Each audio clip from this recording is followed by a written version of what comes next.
When managing your money with Starling Bank, one of the most useful features for budgeting and setting aside cash is the use of spaces.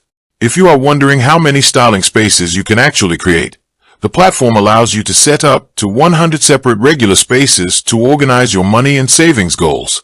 These digital pots allow you to separate your funds from your main current account balance, making it easy to save for specific targets, plan for upcoming expenses, or manage bills. Whether you want to put money aside for holidays, car maintenance, or a new gadget, you have plenty of room to categorize your finances with up to 100 individual spaces. Additionally, Starling lets you link virtual debit cards to selected spaces, up to 5 active virtual cards at any one time, so you can spend directly from a specific pot. You can also set up automated transfers to regularly fund your spaces, helping your savings grow passively in the background. With a limit as high as 100 spaces per account, you have massive flexibility to customize your financial organization exactly how you want it. With that being said, thank you for watching.